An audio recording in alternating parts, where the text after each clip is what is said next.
Thanksgiving heist. Mr. Calaway's kitchen. Morning. Mr. Calaway paces nervously, glancing at the clock. Anxiety hangs in the air. Mr. Calaway mutters to himself, "Where are they? They're late." Suddenly, a blue van careens into the kitchen, colliding with the microwave, sending it crashing to the floor. Hey, Mr. Calaway. From the back seat, Colton, Zach, and Chris chime in, cheerful but clearly unbothered. Happy Thanksgiving, Mr. Calaway. Where have you guys been? We're only 15 minutes late. Besides, who has Thanksgiving plans at 10 a.m.? Most people roll in after noon. Mr. Calaway sighs, running a hand through his hair. I'll be honest, I've been swamped. No time to shop for a turkey. By the time I got around to it, every store was sold out. And that concerns us how? If you couldn't find one, what makes you think we will? Mr. Calaway leans in, conspiratorial. There's this small farm a few miles down the road. I know the owner breeds turkeys. We could borrow one. Borrow? It's Thanksgiving. Mr. Calaway, you guys commit petty crimes all year. What's one little turkey heist on a holiday? Reluctantly, Mr. Rentz shakes his head. Fine, but it has to be quick. I want to be home for dinner. He gestures for everyone to pile into the van. They scramble in, excitement building. So do you have a plan?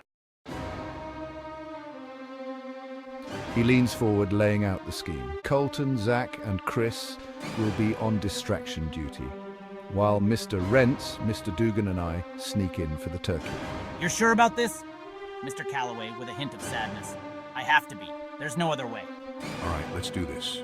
He slams the gas pedal and the van speeds off, tires screeching as they embark on their unexpected Thanksgiving adventure. The van races down winding country roads, anticipation buzzing in the air as they approach the farm. Mr. Calaway, leaning back, determined, says, This is going to be one Thanksgiving we'll never forget. As the van crept closer to the farm, Mr. Rentz maneuvered it into position in front of the weathered wooden farmhouse. All right, distract the man at all costs. We need that turkey. Got it. Colton replied, swinging open the back door for Zach and Chris to follow him out. Zach closed the van door behind them, and Mr. Rentz offered a wave of encouragement as he drove around to the far side of the farm to stay out of sight while the boys knocked on the front door.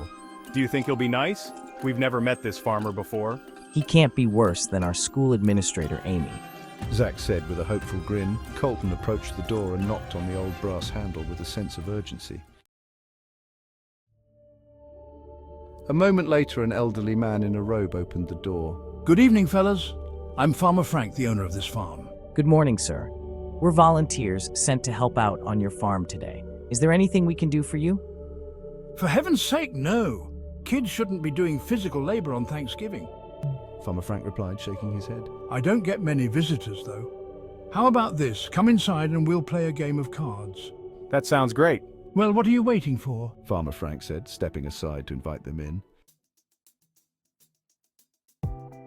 The boys entered the cozy farmhouse, taking in the quaint interior. Inside, the small home featured a couch in one corner, a wooden dining table in another, and two doors at the far end, presumably leading to the bathroom and the bedroom. Farmer Frank turned to the boys. Would you like something to drink? Can I have some chocolate milk? Of course. My farm has the finest milk and the best chocolate, made from the finest cocoa beans. He disappeared into the kitchen while the boys settled onto the couch. How long do you think they'll take? I'm not sure, but let's hope we're not stuck in this stranger's place for too long. Moments later, Farmer Frank returned with a glass of chocolate milk for Zach. Do you boys like Uno? He asked, a twinkle in his eye. I'm a god at that game. Let's play. Then let's see how good you really are. Farmer Frank said, placing a deck of cards on the wooden table. The starting card is a red 9. He announced as Colton, Zach, and Chris glanced down at their cards, anticipation building. Rentz parked the van in front of the barn and turned off the ignition. All right, Mr. Dugan and I will head into the barn to find the turkey. Why do I have to go? Because I might need your machete skills if one of those animals decides to attack. And Mr. Rentz, you keep watch in case that farmer comes out and tries to stop us. I don't like this, but I'll do it because I'm your friend. Good luck. Mr. Calaway said as he walked toward the barn. Mr. Dugan gave Mr. Rentz a reassuring hug. Keep your chin up, Mr. Rentz. I'll be back soon. He then followed Mr. Calaway. As Mr. Calaway closed the barn door, he asked, Where do you think the turkey is? I don't know, do I look like someone who goes around robbing old folks of their farm animals? What's your problem? My problem is that you've got us out here in the middle of nowhere committing a heist right before Thanksgiving. Look, I wasn't prepared, okay? Your lack of Thanksgiving planning is not my problem. I just want to be home right now. Be quiet. You're getting too loud, and we might attract the farmer's attention. Let's just do this and get out of here. With that, Mr. Calaway moved toward the stalls inside the barn, beginning to open the doors. The first thing he spotted was a sheep. Good morning, little sheep. He said, shutting the door to that stall. Opening another door, he greeted another animal. Hello there, pig.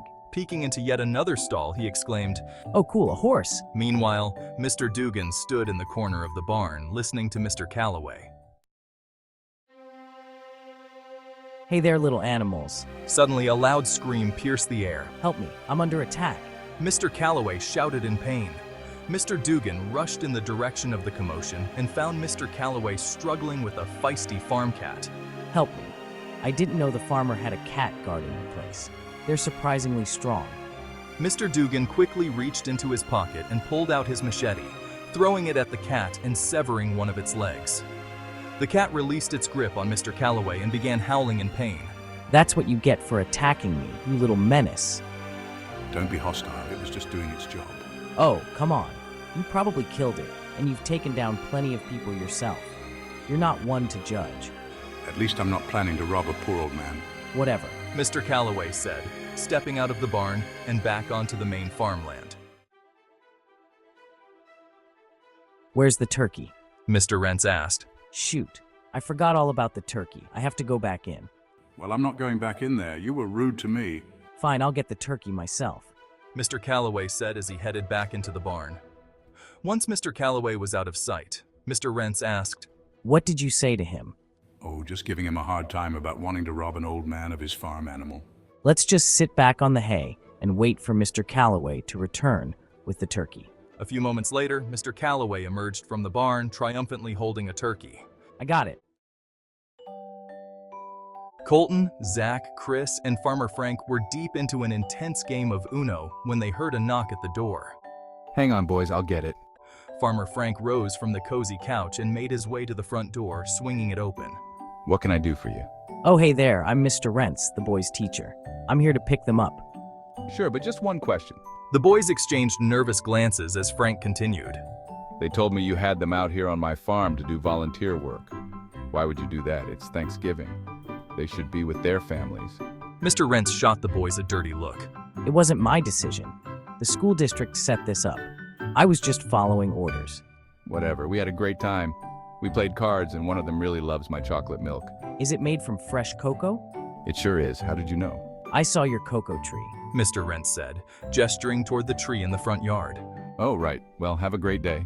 Colton, Zach, and Chris stepped out of the farmhouse and joined Mr. Rentz in the front yard. The door closed behind them, and the group piled back into the blue van. What was that all about? We told you to distract him, and your best excuse was the school district. How do you expect to pull off this volunteer mission? You made me look like a heartless school teacher. We're sorry, it was the best we could come up with. It was either that or suggest we eat his grass. Yeah, we weren't going to go with that idea. Hey Chris, why do all your plans involve grass? It's getting old. What as for grass? Mr. Calaway interjected. A few minutes later, the crew arrived at Mr. Calaway's house, parking the van in the dining room. Mr. Calaway placed the still, flailing turkey on the counter and turned to Mr. Dugan. Do your thing. Mr. Dugan pulled out his machete and, with one swift motion, sliced the turkey in half, creating 2 equal pieces. Wow, you're really good at that. You cut it clean in half. It's what I do, mostly to people, but apparently also turkeys. He added with a glare at Mr. Calaway, still annoyed by the fact that he had been roped into helping steal a turkey. Fine, I'll prepare the turkey. Chris, you help with the potatoes. Mr. Rentz, you can, I don't know, do whatever you want. Mr. Dugan, feeling he had done enough for one day. He strolled into the living room and switched on the Thanksgiving sports game, propping his feet up on the coffee.